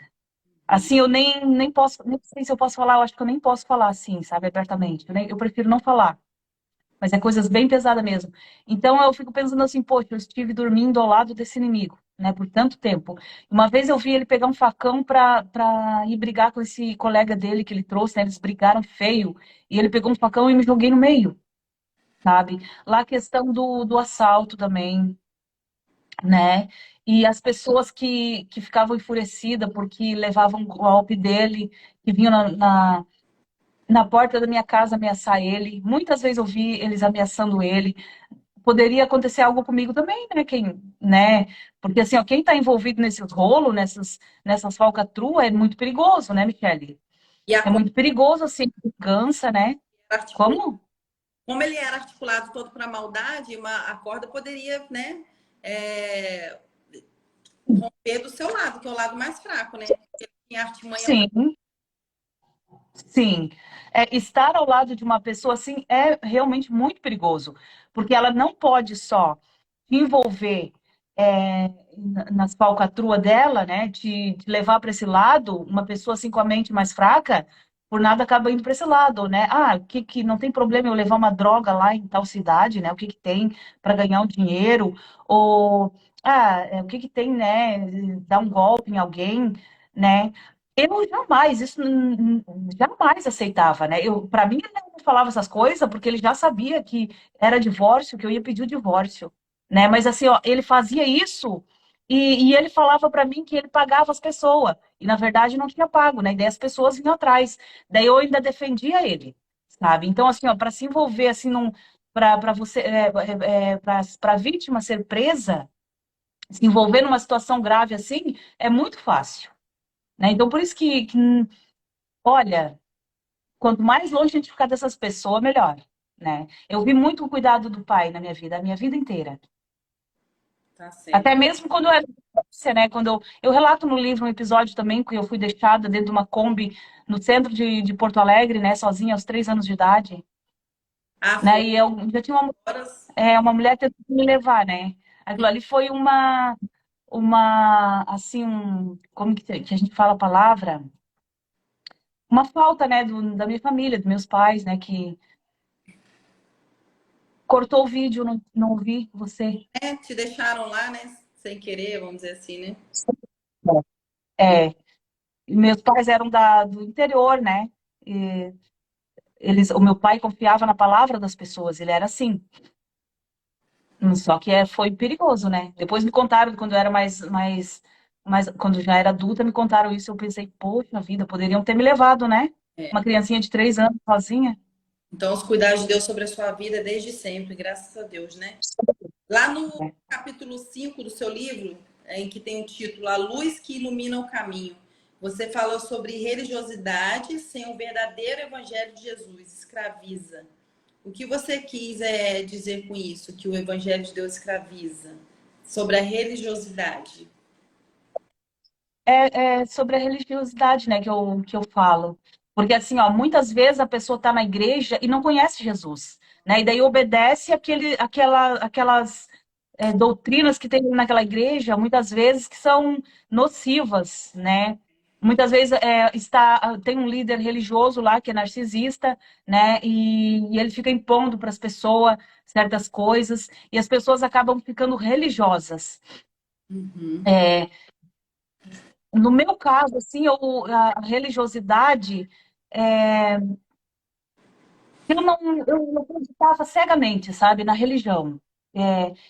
Teve um tempo que eu não, assim, era cega, sabe, para, como eu vou te explicar? Eu não estou conseguindo aqui uma linha de raciocínio para te explicar, para que você possa compreender. Mas é isso, sabe? Assim, porque o verdadeiro evangelho de Jesus, ele nos liberta, né? Ele não põe fardo pesado na nossa vida, né? Então, é mais ou menos sobre isso que eu gostaria de falar. Muitas vezes, né, as pessoas estão ali num jugo, né? É, escravizadas, né? Não porque pensa assim, se eu deixar daquela pessoa, né, que está me maltratando, eu vou para o inferno.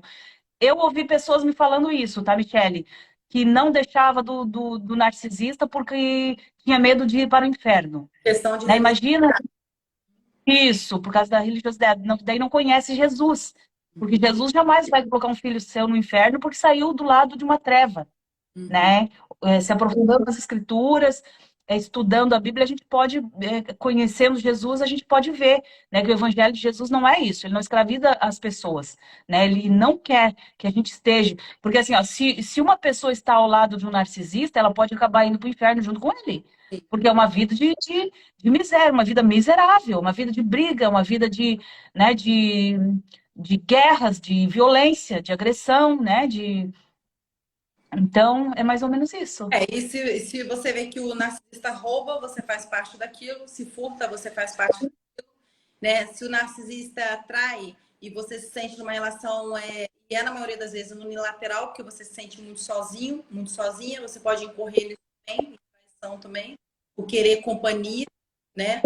Diversas coisas. É, É escolher mesmo e ter calma, né? Para você poder curando essas arestas da codependência da pessoa, para a pessoa não repetir ciclos, porque realmente é isso que você está falando, né? Você, enquanto está indo em prol de uma religiosidade, achando que seu casamento ou sua amizade você não pode desfazer com ela, né? Enquanto você está ali com o narcisista, de que você vai levar prejuízo, que não é segundo o coração de Deus, aquela coisa toda, mas realmente pode comprometer sim a sua alma.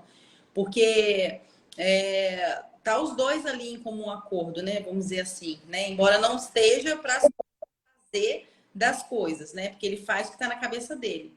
Mas está em comum acordo no sentido de que está casado e está debaixo do mesmo teto. sim. Então você Ô, está, Michele, assim, né? é. E assim, ó, às vezes a vítima também pode querer acobertar coisas erradas, né, do narcisista. Daí ela tá sendo cúmplice, né? Sim, porque se dá o benefício da dúvida, sempre acha, né, que a pessoa pode mudar e pode sim realmente acobertar aquele narcisista. E ainda no seu capítulo 5 aqui, você, vivendo em. Não, capítulo 6 agora, vivendo em novidade de vida. Você fala sobre as consequências das suas próprias escolhas, né? Então você fala das escolhas, consequências das escolhas. Eu queria que você discorresse um pouquinho sobre isso, fica à vontade. Então, quando eu deixei do narcisista, eu decidi dar um ponto final naquela situação, eu fiquei naquela situação extrema, numa cama, num quarto escuro, eu relato no livro, né? E eu orava muito a Deus. E realmente o Senhor veio e eu tive uma experiência muito linda com Deus, Michele. Você acredita, você é cristã, né? Amém, sou de berço, graças a Deus. Bom, eu também sou cristã e eu tive uma experiência linda. Eu orava e chorava. De madrugada eu acordava 4 horas da madrugada, eu não gritava alto, mas eu abria a boca e minha alma gritava, sabe? O meu grito era silencioso, porque eu não queria acordar ninguém. Mas eu gritava e eu clamava por Jesus e um dia ele se apresentou para mim no quarto. O Uhum. quarto ficou claro como o dia. Amém. Foi maravilhoso, essa experiência que eu tive com Deus. E assim, ó, ele entrou no meu quarto e ele me fez entender que tudo era minha escolha, que as minhas escolhas tinham me levado ao lugar que eu me encontrava, né? Porque eu vi os sinais. No tempo de namoro com o narcisista, eu vi todos os sinais, eles mostram sinais, Uhum. né? 4 dias antes de casar, eu descobri na internet que ele tinha esse passado feio, Uhum. né? O fato dele ter saído da cidade dele e ir para São Paulo, depois não ter dado certo lá, ele já vinha querer se enfiar na nossa casa ali, casar logo, né? De uma vez para resolver a situação dele, tudo errado. Isso tudo errado, né? E eu fui aceitando, porque estava apaixonada, né? Porque estava cega, né? A gente não quer enxergar a realidade, né? Então, assim, o Espírito Santo ele me fez entender que a culpa de tudo que tinha acontecido ali eram as minhas próprias escolhas que tinham me levado até ali, mas ele estava ali para me levantar, para me curar, para me abraçar, Não é nem culpa, porque eu é contribuições, né? Que a gente estava conversando, né, sobre isso. Contribuições. sim. Então, assim, ó, naquele momento o Espírito Santo me acolheu e ele me mostrou que o livre-arbítrio é livre mesmo. A gente está aqui, a gente que tem que conduzir a nossa vida com sabedoria e inteligência. Para isso que ele deixou o manual, né, de vida para nós, as escrituras, né? Só que na maioria das vezes os cristãos, mesmo de berço, como eu, a gente não seguia pelos princípios bíblicos, né? A gente às vezes quer se guiar pelo nosso próprio coração. E o que as escrituras diz? As escrituras, né, falam que o coração, né, é perverso, né? Enganoso, né? Então, eu entendi tudo. O Espírito Santo me explicou tudo e ele foi me curando. Foi o meu maior psicólogo. Ele me mostrando, estando ali a presença dele, me curando, me mostrando tudo. Foi maravilhoso. Então, desde aquele dia, assim, eu fiquei com uma força muito grande para lutar, para ir atrás, para ir em busca, sabe, da minha cura. E daí voltei para Florianópolis, comecei a frequentar um grupo de célula lá, de uma amiga minha lá, e lá eu tive meu caráter tratado, né? Eu aprendi mais ainda, né? Tirei o orgulho, tirei todos esses sentimentos ruins que me,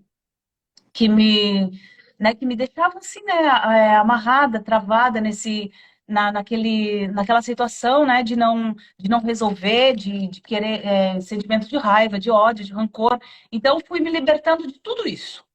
Tudo isso. Dessa experiência, o que aconteceu de melhor na minha vida foi esse encontro que eu tive com o Espírito Santo. Porque ele trabalhou na minha vida, depois eu fui buscar, né, fui em busca do crescimento, da cura, e hoje eu estou aqui, feliz, saudável, para a glória de Deus. Amém. E fale sobre se vingar do narcisista na sua percepção. O que a gente, nós terapeutas, na verdade, a gente costuma dizer, né, que a raiva é legítima, claro, né, que é uma das emoções. Você vai ter raiva porque você passou essas coisas, você foi enganado, você foi enganada. Então é legítimo você ter a raiva. Mas a gente costuma dizer que você não pode sustentar a raiva no sentido de que aquele narcisista ainda vai ficar reverberando dentro de você, vida dentro de você.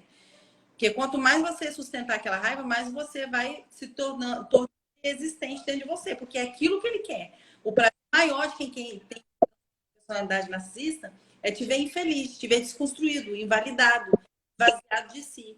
Então, a raiva é legítima, colher a raiva no sentido, né, tomar ela no sentido de rever o que a gente tem que melhorar, né, ver quais são as nossas contribuições, né, sobre aquilo, porque como é uma dança inconsciente, como codependente emocional, você se familiariza com tudo aquilo e você acha aquilo normal, com o tempo e com as perversidades que você vai vendo que de fato você está de frente com alguém tão perverso e que tem um transtorno. Então, qual é a sua percepção do vingar do narcisista? Assim?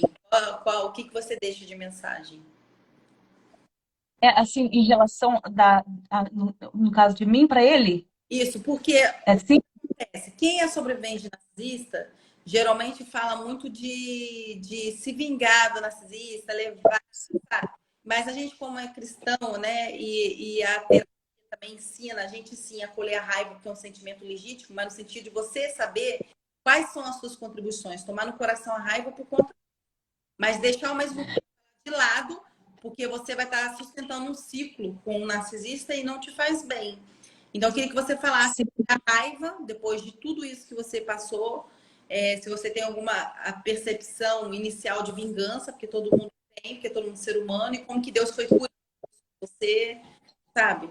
Sim, então, assim, ó, quando eu deixei dele, ele me vendeu um carro. Ele disse, tá, Arlete, eu vou deixar esse carro contigo, tu paga, eu vou precisar dele um pouquinho aqui, eu vou usando, mas daí o carro é teu.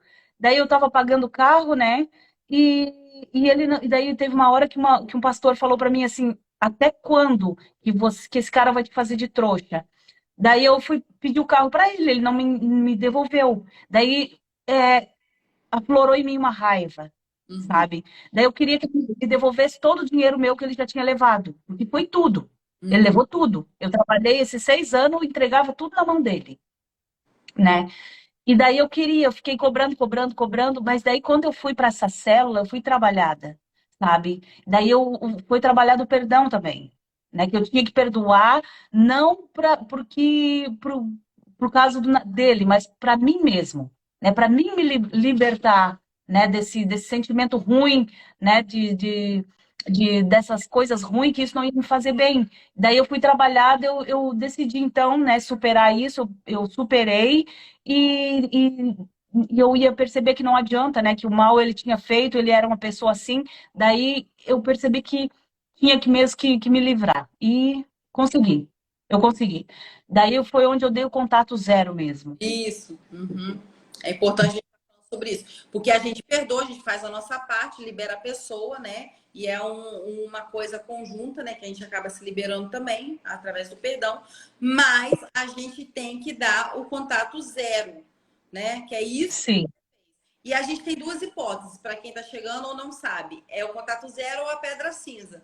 A pedra cinza, geralmente, quando a gente tem algum liame, alguma ligação com esse narcisista, para quem não sabe, né, Elete? Se você tem um filho, ou se você tem ainda uma empresa, você não pode dar o contato zero para essa pessoa. Você perdoa, mas tem que entrar na pedra cinza. E cinza quer dizer o quê? uma cor nula, uma cor neutra, né? Não dá artifício ali do que você vai fazer, o que você pretende, os seus projetos, não alimentar, não dar suprimento, não entrar em discussões, não fazer o que ele gostaria que você fizesse. Então, dá-se a pedra cinza. E o contato zero, que é o que você fez. Você perdeu o contato zero porque você não tinha nenhum liame, nenhuma ligação.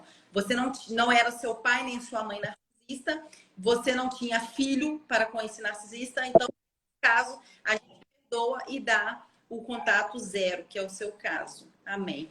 E Arlete, aqui adentrando então para o item do seu capítulo 7, você fala que existe vida fora do relacionamento abusivo. Achei muito bonito isso.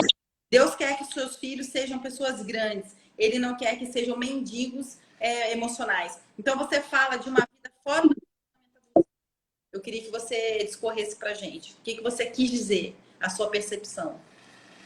Então, é porque assim, quando a gente está ao lado do narcisista, a gente está tão dependente dele, né, que a gente acha que se deixar dele, nosso mundo vai acabar, né? Que o que vai ser da minha vida? Eu pensava, né? O que vai ser da minha vida, né? Se eu deixar desse cara, eu vou ter que ir com ele até o fim. A gente fica tão assim cega, né? A gente não acredita que vai ter mais futuro pra gente, que vai ter outra vida que, né, que possa haver novos sonhos, né?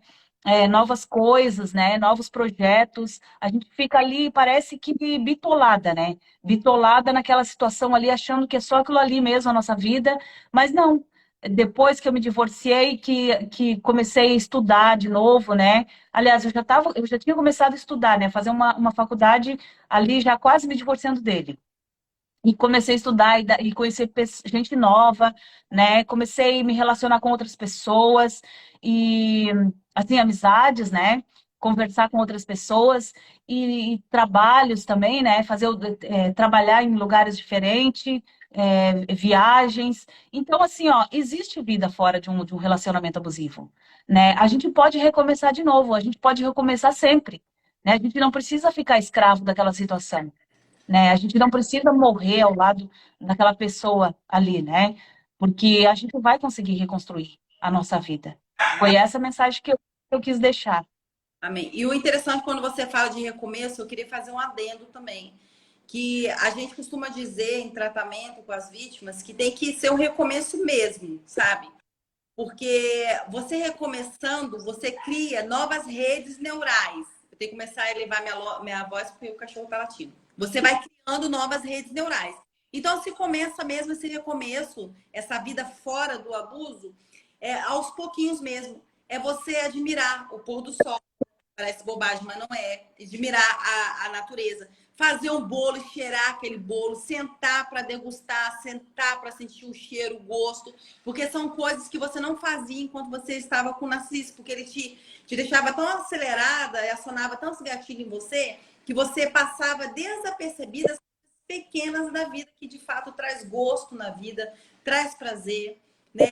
Investir na sua vida profissional, na sua vida espiritual, em todas as esferas, né? Começar a se dar presente. Então, você vai, como se diz, criando novas redes neurais dentro de você. Redes boas, né? Porque o nosso cérebro é moldável, né? Ele é flexível.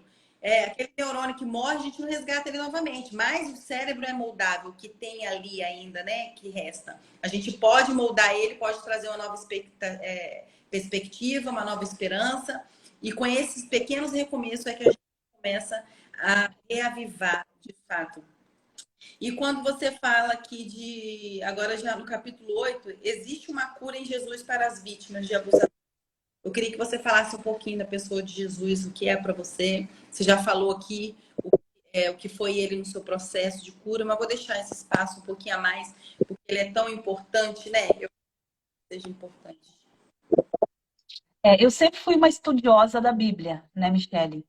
E assim, ó, eu me aprofundei mais. Quando eu estava passando por tudo isso, eu me aproximei mais de Jesus, sabe? O Espírito Santo, ele me mostrava muita coisa nas Escrituras, sabe? E eu procurava pregações de pastores, né, que são bem conceituados aí na internet, que a gente, né, assiste eles. E o Espírito Santo ia me conduzindo, sabe? Então eu entendi que Jesus é tudo na nossa vida. Né? Ele é o único caminho, né? Ele é o nosso único santo, né? A Bíblia só faz sentido por causa de Jesus, Então, assim, Jesus, como ele disse lá nos evangelhos, né? Vinde a mim, vós que estáis cansado e sobrecarregado, tomai sobre si o meu jugo, porque é leve e suave, né? O meu, Fardo. lançai sobre mim, alguma coisa assim, né? Eu não sei onde está escrito agora, estou sem a Bíblia aqui, mas é algo assim, lançai sobre mim, né, o seu jugo, porque né, o meu jugo é suave, né? O meu fardo é leve, né? E você acha descanso, né? Encontra descanso, né? Para a vossa alma. Então, assim, ó, em Jesus a gente acha descanso para a nossa alma, né? Em Jesus a gente acha uma nova possibilidade, né? De ter uma vida nova, né? De recomeçar, de alinhar a nossa vida aos princípios, né? Aos princípios cristãos, né? Os princípios ali de Jesus, né? Que ele deixa para nós.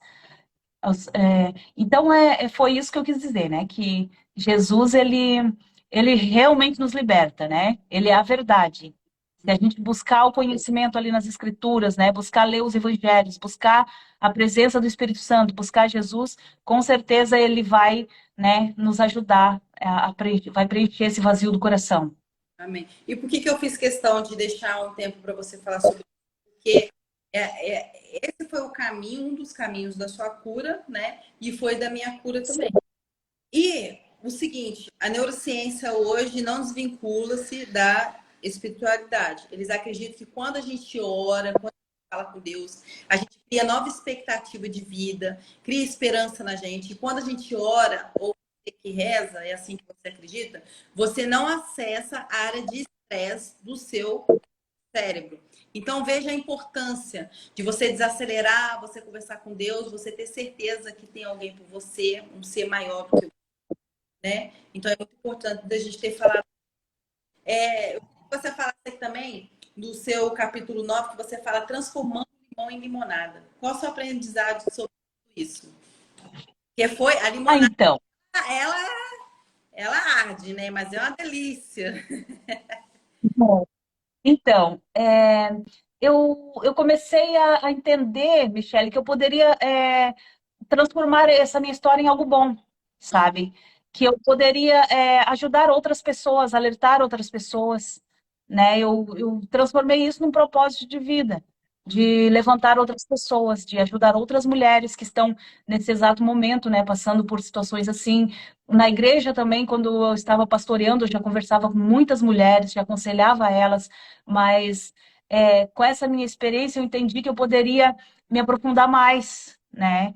E ao invés de ficar jogada no fundo de uma cama, depressiva, né, pensando no passado, eu ia viver em novidade de vida e ajudar a levantar outras pessoas, a estender minha mão.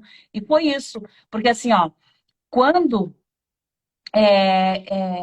há uns 2 meses atrás, 2 ou 3 meses atrás, eu jamais imaginei que hoje eu poderia estar aqui fazendo uma live, sabe? Eu tinha até medo assim, de ligar o celular e começar a falar. E eu comecei a fazer vídeos curtos no YouTube, né? Você já viu lá, né? Já, eu sou Os videozinhos que eu... sou super fã do canal também da Erlete. Tem vários vídeos lá. Sim, eu abri um canal e comecei a falar. Assim, até alguém falou para mim assim, ó, por que que você não treina na frente do espelho? Daí eu falei assim, eu não consigo treinar na frente do espelho, então eu já vou começar logo, mesmo errando, né? E comecei logo um canal, e assim mesmo não me expressando tão bem no início, mas foi indo, agora estou me soltando mais e cada vez mais, e a gente vai treinando, né? Para quem não sabe, essa é a minha primeira live, eu estou muito feliz com essa oportunidade, como eu já disse lá no início, né? Obrigada, obrigada. Que bom, fiquei É, É, e as coisas vão acontecendo, né, Michele? Deus vai guiando, né? Deus vai abrindo portas e vai acontecendo naturalmente. amém. E o que eu achei bonito aqui também, essa que escreveu aqui Ressignificação, é a Silvana Vieira, escritora também, esteve com a gente na live anterior. Beijo, Silvana, e os demais que estão aqui com a gente. Quando a gente fala de fazer do limão uma limonada, que ela até colocou aqui Ressignificação, eu achei interessante da gente falar também, pegando a sua história, né? Que hoje você trabalha alertando pessoas, a Silvana também, e eu também, como sobrevivente narcisista.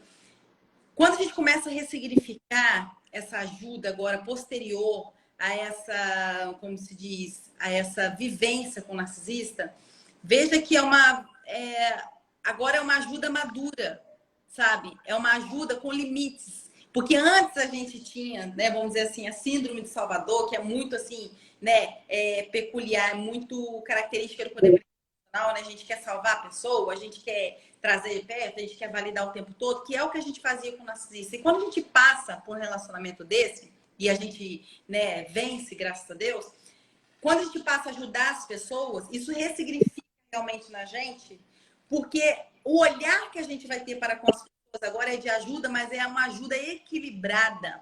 A gente sabe até onde a gente pode ir, a gente sabe que a gente não carrega as pessoas, a gente orienta, né? E as pessoas fazem aquilo que ela achar perfeito para a vida dela, que são as escolhas, igual você falou. Então, ressignificar é isso também. É nas pequenas coisas que a gente veja. O próprio fato da gente ser sobrevivente de narcisista e a gente se propor a trabalhar com vidas depois, até nisso a gente ganha ressignificação, né? A gente ganha um limite de ser empata, um limite em se relacionar com as pessoas. No item 10 aqui do seu livro, a gente está caminhando para o finalzinho, só tem 2 itens aqui. Você fala por que os filhos da luz devem evitar os filhos da treva. Eu queria que você falasse aqui rapidamente sobre a síndrome do Lúcifer, que é como você discriminou aqui no livro.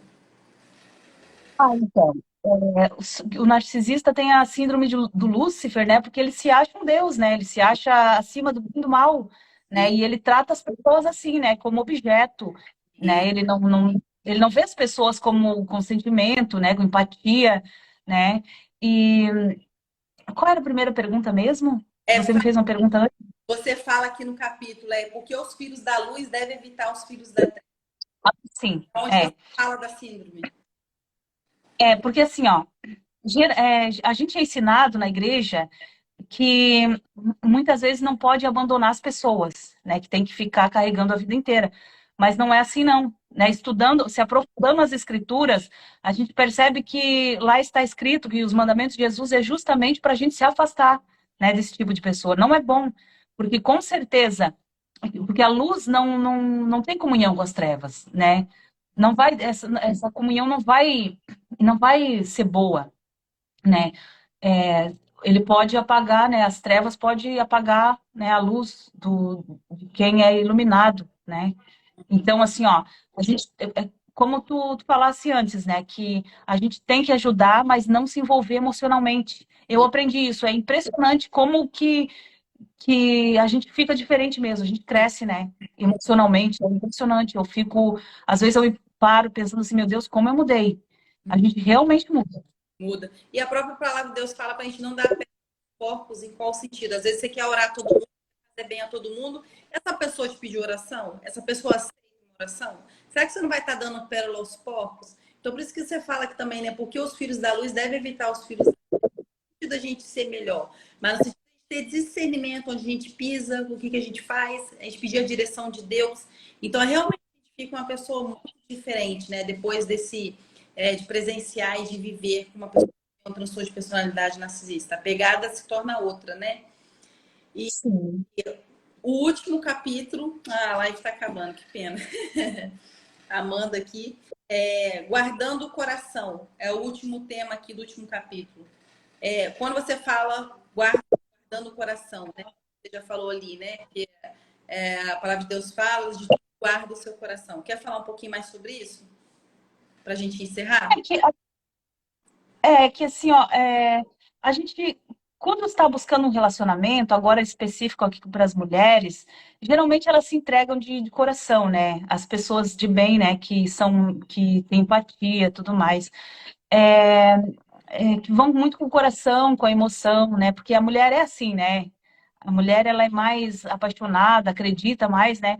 Mas é para ficar mais esperto, né? Esperto, porque o coração realmente é enganoso. E a gente tem que guardar o coração, né? Porque uma decepção muito grande quase mata a gente. Eu quase morri de verdade. Sim. Eu desenvolvi quatro tipos de doenças autoimunes, né? Por causa do estresse, por causa da ansiedade, né? Então, assim, ó, a gente tem que cuidar da gente, né? A gente tem que ter sabedoria para não entrar numa situação dessas, né? Tem que tentar evitar, porque para que passar por uma situação dessa, né?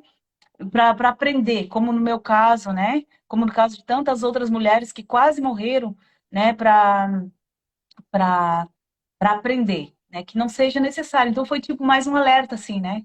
Uhum. Que eu deixei no livro ali para as pessoas. É. E quanto a guardar o coração, a gente tem que guardar o coração. Mas também, como terapeuta, eu costumo dizer que a gente também não pode deixar de amar e deixar de ajudar, né, Erlete? Se nós Sim, sim, e o que nos torna assim tão saudável, sabe? Tão concatenado, ligado à vida, é a empatia, né? A gente viu sim, a diferença, né, de que aquele que é empata, aquele que não é, tamanha perversidade de quem é uma pessoa invalidada, uma pessoa extremamente vazia, com a autoestima resistente. Então essa troca para com o outro é boa sim. Então não deixe de amar, não deixe de procurar amizades, relacionamentos, mas tenha essa sabedoria que Deus te deu hoje, né? De você ter essa infelicidade de se relacionar com quem tem um transtorno de personalidade. Deus te ensinou tantas coisas e as demais pessoas aqui. Então, é usar, né, desses novos relacionamentos de uma forma ponderada, de uma forma certa e correta. E quando você fala que você desenvolveu várias doenças, explicando aqui para o pessoal que todas as lives, todas as oportunidades, eu gosto de falar sobre isso para entender como que a gente desenvolve essas doenças. Se a gente for levar em consideração que todas as doenças começam na psique, que é assim que a terapia trata, a gente não teria a indústria farmacêutica. A indústria farmacêutica nada mais é um paliativo, na verdade, é um inibidor. Você toma ali o remédio, você controla o sintoma, mas você não vai na causa, como a terapia, né? E vender essa ideia de terapia, onde eu quero chegar, é vender uma ideia de que a indústria farmacêutica teria acabado. Então, ninguém vende essa ideia de que, fato, está a solução na terapia. Em qual sentido? Quando você era embrião dentro da sua mãe, a mesma camada que formava da sua pele é a mesma que formava o seu sistema nervoso. Então, tudo nasce na psique e veja que um relacionamento com um narcisista mexe realmente com a sua mente e tende a somatizar no corpo. Então, vem sim, doença autoimune, vem depressão, vem dores, né? Que a gente não controla, aquelas dores de amor mesmo, aquelas dores de sofrimento. Então, tudo na psique e somatiza no corpo por conta disso, por conta dessa camada, a mesma que formava a extensão da nossa pele, a mesma que fazia parte do nosso sistema quando a gente era embrião dentro da nossa mãe. Então, por quê? Porque você tinha falado, né, que você desenvolveu doenças. E isso é legal a gente falar porque nasce aqui. Então, se você se relaciona com uma pessoa doente, ao nível de perversidade, você está sempre em estado de vigia, você está sempre que em alto cortisol. Você vai só liberando o hormônio do estresse, do estresse, do estresse, do estresse, do estresse, porque tá aqui, ó, nasce na psique. E isso tem correlação com o seu corpo, por conta dessa mesma camada. Então, onde vai somatizar? No seu corpo. Então, tenha cuidado, gente, se proteja, pensa direitinho, vê o que vocês vão fazer aí, de acordo com a relação de vocês com esse narcisista. Dê o contato zero ou a pedra cinza e se proteja. Erlex, eu quero agradecer aqui a sua presença, meu amor. Amei o seu livro, maravilhoso. E vão aqui estabelecer também uma amizade, tá certo? Não quero parar aqui, porque você é uma pessoa deliciosa de se ter por perto. Amei. também amei conversar contigo. Amém. Faz as considerações finais aqui, então, para a gente poder encerrar. Fica à vontade. Michele, eu te agradeço. Conselho também, fica à vontade. Eu quero agradecer muito aqui a audiência dessas pessoas que nos acompanharam. Um beijo grande no coração de todos vocês, tá? Michele, um beijo grande para você. Eu também gostei muito de te conhecer. Muito sucesso, eu te desejo muito sucesso aí no teu trabalho, tá? Que Deus te abençoe e vamos continuar assim, né? Mantendo contato, né? Divulgando, né, o nosso trabalho, que é tão importante. E é isso aí. Estamos aí. Tá certo. A gente que agradece, tá, Erlete? O seu tempo, dedicado à nossa live aqui, o seu carinho, o seu amor. E amor também em fazer um livro desse, porque a pessoa prendeu um pouquinho do tempo, né, para poder ajudar outras vidas. Tem muito amor envolvido. Então, muito obrigada. Um beijo também na Silvana, que na nossa live também esteve discorrendo esse assunto com a gente durante a semana. Essa live vai ficar no YouTube, tá? Tem o pessoal do Facebook também, que migrou para tá? Mas não aparece o número de visualizações. Mas estando uma pessoa aqui, pra gente tem muito valor, né? Meu muito obrigado para quem persistiu até o final, porque o assunto é extenso, né, Arlete? É muita coisa pra gente falar. É. Espero que a gente tenha contribuído, né? Tenha ajudado de alguma forma. Eu tenho um canal que chama Diário da Vida Real 10 no YouTube. Tem vários vídeos lá. E eu queria, Arlete, antes de encerrar, que você falasse do seu canal também. Então, o meu canal é o meu nome mesmo, Erlete Fortes, tá bom? Até gostaria de perguntar para você se eu posso deixar essa live lá no meu canal também. Pode Daí sim, acabo divulgando o canal também. claro. Sim. Eu que agradeço. Pode, tá? Fica Tá à vontade. bom, então. Um beijo, porque o negócio aqui é a gente alcançar vidas, tá bom? Muito Tá obrigada. bom, um abraço. Oi, desculpa. Obrigada a você, querido. Eu que agradeço. Meu coração tá assim, Beijo, feliz por essa live. que bom, eu tô muito feliz. Tá? Muito feliz também pela sua live durante essa semana. Beijo, gente. Com Deus. Tchau, Arlete. Beijo, Fica com Deus. Beijo, pessoal. tchau. Amanhã tem Beijo. live, gente, de novo. Beijo, tchau.